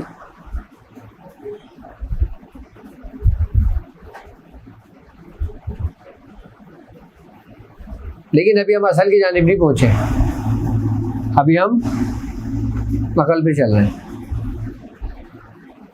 लेकिन सूरह कुरैश पढ़ने वाला कम से कम इसके मुज़र असरात से महफूज रहेगा, क्योंकि वो अपने आप को, अपने दिमाग को, अपने सेंस को, अपने सेंसिस को हर वक्त याद दिला रहा है। क्या याद दिला रहा है? के लिए इलाफी कुरैश, कि हमने उन्हें महल दिया, हमने उन्हें मोहब्बत दी। जब किसी की याददाश्त चली जाती है तो उसको बार बार मुंह पर थप्पड़ मार के बोला जाता है, कहा जाता है, उसके अल्फाज दोहराए जाते हैं। किस लिए? उसको याद दिलाने के लिए, रिकॉल किया जाता है। उसको रिकॉल करते रहते हैं, उसको डॉक्टर रिकॉल करते रहते हैं कि बोलते रहो उसको कि पहचानेगा ये। इसी तरीके से अगर आपके साथ कोई ऐसे मामला सरजद होता है, जब आप सूरह कुरैश पढ़ रहे होते हैं तो आपके सेंसेस, आपका दिमाग, आपका दिल, आपकी जुबान, हर चीज एक्सेप्ट करता है उसको जो आपकी जुबान कहती है। आप दिल से ना पढ़ रहे हो ना, आप खाली जुबान से पढ़ रहे हो ना, तो आपका पूरा वजूद सुन रहा होता है, और जब वजूद सुन रहा होता है तो वो उस पर लब्बैक कहता है। और जो लोग इससे गाफिल हो जाते हैं फिर वो मुझे अमराज में मुब्तला हो जाते हैं।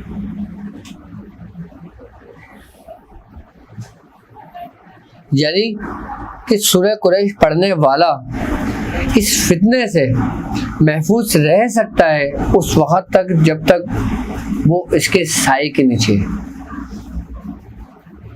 यानी कि जब तक वो इसको पढ़ रहा है, इसको कर रहा है, इसको समझ रहा है, अपने विर्द में रखा हुआ है। अच्छा, इस सूरह कुरैश की ये बरकत, खास बरकत है कि सूरह कुरैश पढ़ने वाला क्यों महफूज रहता है इसके मुज़र असरात से, कि इसमें अल्लाह ताला ने मोहब्बत देने के बाद अब तुम इस सूरत का ताल्लुक आखिरी वक्त से देखो। सूरह कुरैश का ताल्लुक इस दुनिया के आखिरी वक्त से देखो। वो तुम्हें खुले अल्फाजों में समझा रहा है, तुम्हें कह रहा है, लेकिन तुम नहीं समझ रहे हो। वो कह रहा है कि हमने तुम्हें मोहब्बत दी, यानी मेल दिया, और सर्दी और गर्मी से महफूज कर दिया। जिस हम दौर के अंदर दाखिल हो रहे हैं या हो चुके हैं या हम होंगे, ठीक है, अल्लाह तबारक ताला तुम्हें किससे महफूज कर रहा है? उन दोनों ही चीज़ों से जो इस फितने दज्जाल की बेस है। फितने दज्जाल की बेस है, बुनियाद है, कि जिसके जरिए वो तराजी कुव्वतों पे हुकूमत करेगा दुनिया पर। इन दोनों चीज़ों से अल्लाह ताला तुम्हें सूरह कुरैश के जरिए महफूज कर रहा है, यानी कि गर्मी और सर्दी। तुमने सुना है कि बुजुर्ग फरमाते हैं कि जब वो आएगा तो उसके हाथ में एक दवा होगी, और एक हाथ में उसके जन्नत होगी और एक में दोज़ख होगी। एक पे जन्नत होगी और एक पे दोज़ख होगी। अच्छा, तुम्हें अल्लाह तबारक ताला ने महफूज कर दिया तमाम गर्मी से, यानी कि उन मखलूक़ात से, उन शयातीनों से जो अल्लाह तबारक ताला दज्जाल के महतेत कर देगा। उनको बाकायदा हुक्म करेगा। हदीसों में है ये बात कि जब दज्जाल खुदाई का दावा करेगा तो अल्लाह ताला मशरिक के शैतानों को, मशरिक के शयातीन को आज़ाद कर देगा और फिर वो शयातीन वहाँ से आज़ाद होकर दज्जाल के साथी बनेंगे। ये हदीस में मिलती है बात। और जब वो शयातीन उसके दज्जाल के साथी बनेंगे फिर वही उस निज़ाम को बिगाड़ेंगे, निज़ाम को चलाएंगे कि जिसके बारे में वो कहते हैं ना कि वो बड़े बड़े अपने इस्तदराजी कुव्वतों के जरिए, जिसको हम कहते हैं कि करामत दिखाएगा, ये वो चीज़ें दिखाएगा, वो अजायबात दिखाएगा लोगों को, वो उन्हीं शैतानों के जरिए दिखाएगा। अच्छा, अब सूरह कुरैश पढ़ने वाला, उस पर अमल करने वाला इन तमाम शयातीनों से महफूज हो गया। किसने महफूज किया? किसने महफूज किया? अल्लाह ने महफूज किया। और जिसे अल्लाह महफूज रखे। और अच्छा, अल्लाह महफूज तुम्हें कब करेगा? कि जब वो तुम्हें तौफीक देगा। तुम्हें तौफीक कब देगा? कि जब तुम उसके रास्ते पर होगे, उसको पढ़ रहे होगे, उसको जिक्र में होगे। उसकी तौफीक इसी सूरत में मिलती है ना कि जब तुम उसको पहचानते हो तो वो तुम्हें पहचानेगा ना, जब तुम उसको जानते हो तो वो तुम्हें जानेगा ना। अभी आप ये चीख चीख के करना शुरू कर दो, रिजवान रिजवान नाम लेना शुरू कर दो। बाहर से जो रिजवानों को कभी तो आवाज़ देगा ना आपको, हाँ भाई कौन है जो आवाज़ दे रहा है मुझे, ये करीब आएगा ना रिजवान पूछने के लिए कि भाई क्यों आवाज़ दे रहा है, क्या बात है, और तुम आवाज़ ही ना दो, तुम तो गाफिल हो, फिर तुम्हें तौफीक कौन देगा? तौफीक भी तुम्हें उस वक्त मिलेगी कि जब तुम उसको पुकारोगे, कोशिश करोगे। अब इस दौरे आखिर का सूरह कुरैश से ताल्लुक, गर्मी से महफूज कर दिया, यानी कि तमाम शयातीनों से महफूज कर दिया। अच्छा, अब दज्जाल जो आएगा वो दो कुव्वतों पर आएगा। सबसे पहली कुव्वत उसकी जादुई कुव्वत, यानी कि जिसको हम इस्तदराजी कुव्वत कहते हैं। दूसरी कुव्वत जो शयातीन की कुव्वत। अच्छा, दोनों का ताल्लुक गर्मी से, यानी आग से, और एक ऐसी आग जो जहन्नम का ईंधन है, एक ऐसी आग कि जिसका ईंधन इंसान होंगे, जिसका ईंधन पहाड़ होंगे, पत्थर होंगे। उस आग से अल्लाह ने तुम्हें महफूज कर देना है। किस आग से? कि जो दज्जाल के मातहत होगी। अब सर्दी से महफूज एक वार इसका कौन सा है? जो जादुई वार है, जो शैतानी वार है। और दूसरा वार इसका कौन सा है? जो उसके आने से पहले उसके लिए तैयारियां की जाएंगी जदीद टेक्नोलॉजी के जरिए, यानी वबाओं के जरिए।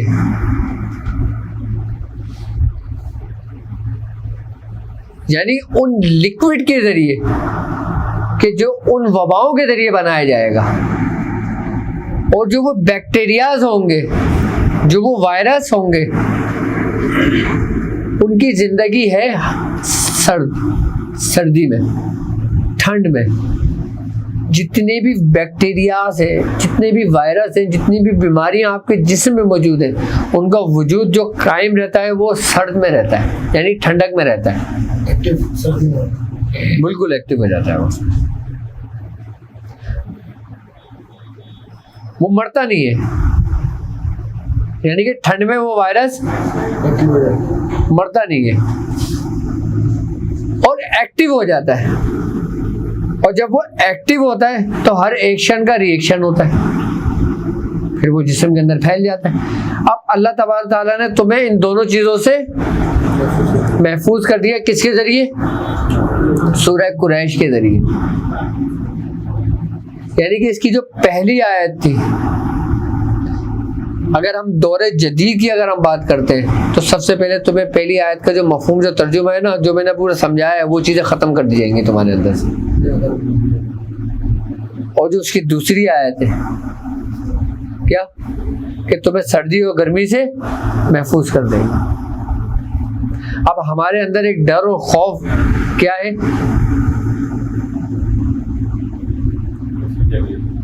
क्या वैक्सीन क्या करेगी? नहीं, मौत का खौफ है, डर रिस्क का है। भाई तुम्हें डर है ना कि यार तुम्हें कारोबार में नुकसान ना हो जाए, तुम्हारा रिस्क की बंदिश ना हो जाए, रिस्क बंद ना हो जाए, यही डर है ना इंसान का। और खौफ किसका है? जबकि दोनों चीजें होना है, इसको कोई नहीं डाल सकता। जब तुम्हारी मौत वाकई होगी तो तुम्हारा रिस्क खत्म होगा। और सूरह कुरैश पढ़ने वाला अल्लाह ताला इन दोनों खौफों से महफूज कर देता है। शैतान दज्जाल कहेगा ना कि तू मुझे खुदा मानता है तो मैं तुझे क्या दूंगा? अनाज, खुराक, और अगर तू नहीं मानता तो भूखा मर, तुझे मौत दे दूंगा। और सूरह कुरैश पढ़ने वाला भूख से भी महफूज रहेगा और खौफ से भी महफूज रहेगा। सूरह कुरैश का दौरे आखिर से बहुत गहरा ताल्लुक है। अगर आप इसको समझो, मेरी इन बातों को समझो जो मैं समझाने की कोशिश कर रहा हूँ। सूरह कुरैश का दौरे आखिर से बहुत गहरा ताल्लुक है। भाई तुम उसकी जो खुदाई का दावा करेगा, तुम कब एक्सेप्ट करोगे कि जब तुम्हें किसी चीज की क्या होगी? जरूरत। तो बोलोगे अच्छा भाई तू दावा करता रहे, कर अपने पास रख, मुझे तो खुराक दे, अनाज दे। ये हीले होंगे किसके? मुनाफिकीन के। और जो मोमिनीन होंगे वो भूख से भी महफूज होंगे उस वक्त। भूख उनका कुछ नहीं बिगाड़ सकती। क्यों? क्योंकि अल्लाह ताला ने महफूज किया है।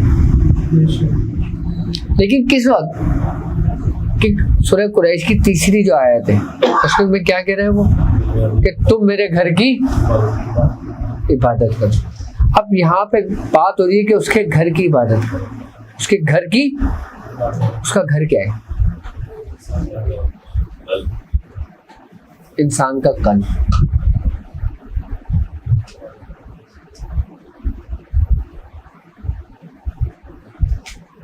एक बैतुल कल्ब है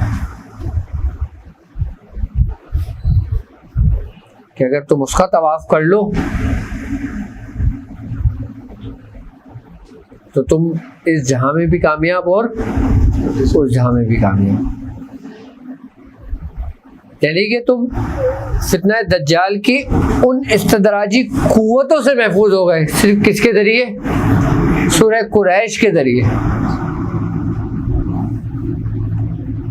तुम सूरह कुरैश के तर्जुमा उठा के पढ़ो और जो बातें मैंने तुमसे कही है तुम उसको अपने जहन में रखो, सारा पसे मंजर तुम्हारे आंखों के सामने आ जाएगा कि जिस तुम्हारे आंखों में चल रहा है कि यार ये हो रहा है और किन किन चीज़ों से आप महफूज हो गए। यानी कि बीमारियों से, वबाओं से, बलाओं से, मुसीबतों से, जादू से, शर से, जिन्नात से, शयातीन से, हासिदीन से, मुनाफिकीन से, हर चीज़ से महफूज हो गए। लेकिन आजमाए फिर भी जाओगे। क्या? आजमाए फिर भी जाओगे।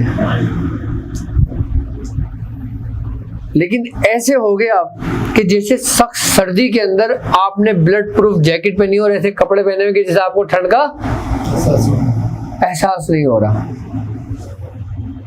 आप इतना आजमाए जाओगे। लेकिन एक शख्स को बिल्कुल बरहना करके सख्त सर्दी में छोड़ दिया जाए, उसकी आजमाइश कैसी होगी?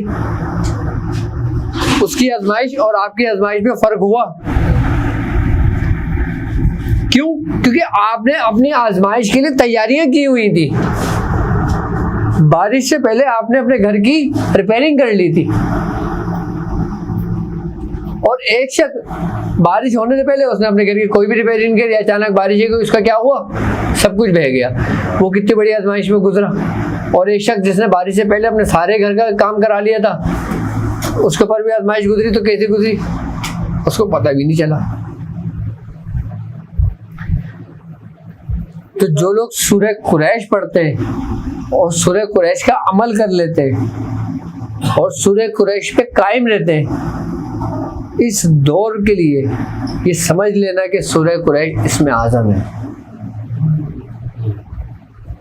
सूरह कुरैश इसमें आज़म है और सूरह कुरैश पढ़ने वाला कभी भी बेईमान मौत नहीं मरेगा, क्योंकि उससे अल्लाह ने वादा किया है। कैसे? कि हमने उसे खौफ से अमन दे दिया, और जब अल्लाह ताला ने तुम्हें दे दिया तो तुमसे वादा ही हो गया ना।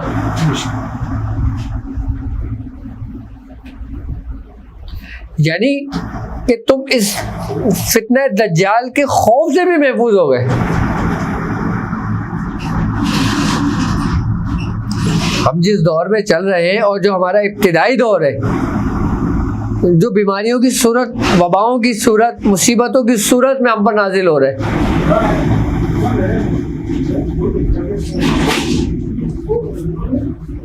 आई ना बात समझ में? तो ये उसकी सूरत में हम पर नाजिल हो रहा है, ये होना है। देखो एक बार याद रखना, होनी होकर रहेगी, दुआ ये करो कि अनहोनी ना हो, बस। और जो लोग सूरह कुरैश को मजबूती से थाम कर रखते हैं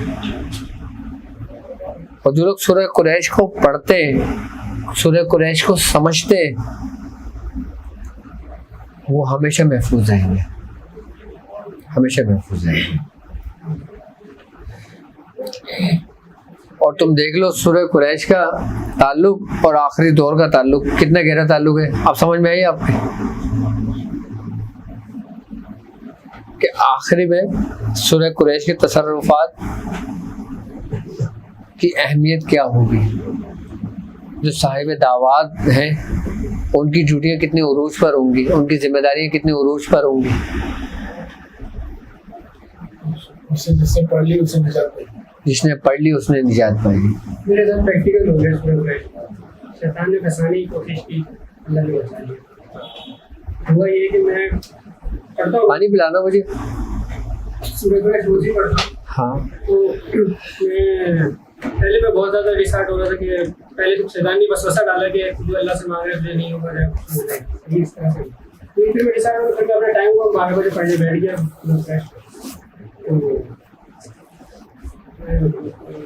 दिल में ये ख्याल आया कि बुजुर्ग शायद मदद के लिए आए, लेकिन फिर हज़रत अली रज़ी अल्लाह अन्हु से लिखा नजर आया सामने, मतलब बहुत बड़ा येलो रंग में। चलो मुझे थोड़ी खुशी हुई कि चलो कुछ नहीं तो चलो कुछ तो हासिल हो। मुझे ऐसा लगा कि रूहानियत उसमें से मेरे अंदर दाखिल हो रही है। लेकिन कुछ ही देर बाद दिल में आवाज़ आई अल्लाह अल्लाह, खुद ये करना शुरू किया। उसके बाद मुझे उस अली जो लिखा हुआ नजर आ रहा था रिश्तेदार में, उसमें मुझे बकायदा शैतान नजर आया बैठों में, जो 200 वाला बकरे के मुँह वाला जो होता है उसमें। फिर मैंने जो पढ़ा तो उसको आग लगे वो भाग गया। देखो एक बार याद रखना, रूहानियत तुम्हारे अंदर डायरेक्ट मुंतकिल नहीं होती, रूहानियत डायरेक्ट नहीं आती। रूहानियत किसी के जरिए आती है। आई बात समझ में? डायरेक्ट कुछ नहीं होता, हर चीज एक सिस्टम के तहत चलती है। अगर हम सूरह कुरैश पढ़ रहे हैं, हम ये समझते हैं कि रूहानियत हमारे अंदर पैदा हो रही है। आई बात समझ में? हमारे अंदर रूहानियत पैदा तो होगी, लेकिन वो कायम मकाम कैसे होगी? वो एक जरिए से होगी। कौन सा जरिया है? वो तुम्हारे उस्ताद के जरिए, तुम्हारे मुर्शिद के जरिए। यानी कि तुम एक चीज मशीन चला रहे हो, अब जैसे सपोज कि कोई मोटर चल रही है कि जिससे बिजली पैदा हो रही है। अब बिजली पैदा तो हो रही है, उसको स्टोर कहाँ कर रहे हो? कहीं तो स्टोर करोगे ना उसको, कि जिसके जरिए फिर वो मुख्तलिफ जगहों पर डिस्ट्रीब्यूट होगी। अब तुम रूहानियत तो सीख रहे हो, रूहानियत तो कर रहे हो, स्टोर तुम्हें पता है कहाँ हो रही है?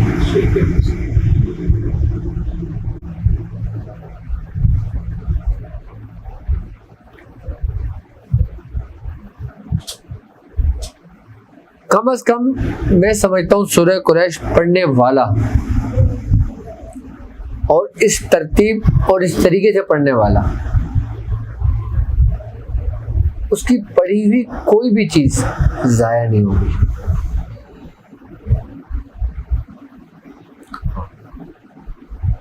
आप अगर सफर तय करके आधे सफर में छोड़ भी देते हो ना, तो जितना सफर आपने किया है ना, उतने सफर की जो तबर्रुकात है, जो फयूजात है, जो रूहानियत है, वो तुम तक पहुंच चुकी है, वो तुम तक, और फिर वो तुम्हारी औलादों में मुंतकिल करना तुम्हारा काम है। तुम अपनी औलादों में मुंतकिल कैसे करोगे? जब तुम सफर पूरा करोगे। चले, मैं ख्याल से आज सख्ती वक्ती भी कर रहे हैं ये लोग, और यहाँ तो माज भी नहीं है, किसी के बाद 2-3 के पास ही है बस।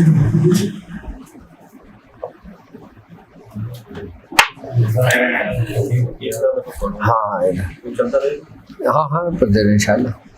सुबहान अल्लाह बाहर गम यार तो ही, सुबहान अल्लाह बाहर कुशाए शिकार तो ही, सुबहान अल्लाह बहरमत कुन फयाकुन, सुबहान अल्लाह मुराद मन हासिल कुन। खालिक हर बुलंदी व पस्ती, शीचिस्ताब कुन जा हस्ती, इल्मो अमल फराग दस्ती, ईमानो अमा तंदुरुस्ती। या इलाहुल आलमीन, या इलाहुल आलमीन तेरा जिक्र अस्कार किया गया, या इलाहुल आलमीन तेरे दोस्तों का जिक्र किया गया, या इलाहुल आलमीन इसमें जो गलतियों कोताही हो गई हो तो अपने रहम व करम अपने फजल से माफ़ फरमा। या इलाहुल आलमीन हमें अपने बुजुर्गों की रस्सी को मजबूती से थामने वाला बना। या इलाहुल आलमीन हमें फितना दज्जाल से महफूज फरमा। या इलाहुल आलमीन हासिदों के हसद से महफूज फरमा। या इलाहुल आलमीन जादू के शर से महफूज फरमा। या इलाहुल आलमीन वबाओं से, बलाओं से, मुसीबतों से, बीमारियों से महफूज फरमा। या इलाहुल आलमीन सूरह कुरैश को मजबूती से पकड़ कर चलने वाला बना। या इलाहुल आलमीन सूरह कुरैश की बरकत अता फरमा। या इलाहुल आलमीन सूरह कुरैश के फयूज़ात अता फरमा। या इलाहुल आलमीन सूरह कुरैश की रूहानियत को अता फरमा। या इलाहुल आलमीन जिस शख्स ने जिस दुआ के लिए कहा है बारी ताला उसकी दुआओं को, नेक तमन्नाओं को पूरा फरमा। या इलाहुल आलमीन शेख अब्दुल वहाब साहब और खुर्शीदा फातिमा साद और सादिया, या इलाहुल आलमीन जो बीमार हैं इनको सेहत तंदुरुस्ती अता फरमा, इनके कारोबार में बरकत अता फरमा, रिस्क में, आल में, औलाद में बरकत अता फरमा। या इलाहुल आलमीन जो लोग सुन रहे हैं, जो लोग देख रहे हैं, बारी ताला उनकी नेक तमन्नाओं को पूरा फरमा। या इलाहुल आलमीन उनको सूरह कुरैश के लश्कर में इस्तकामत अता फरमा। या इलाहुल आलमीन इस रूहानी सफ़र को मुकम्मल करने की तौफीक अता फरमा। या इलाहुल आलमीन इन चंद लोगों को उन चंद लोगों में शामिल फरमा जिनसे तू राज़ी हुआ, जिनसे तू राज़ी हुआ, जिनसे तू राज़ी हुआ। सुब्हान रब्बिका रब्बिल इज़्ज़ति अम्मा यसिफून व सलामुन अलल मुरसलीन वल्हम्दुलिल्लाहि रब्बिल आलमीन। सल्लल्लाहु अलैहि व सल्लम।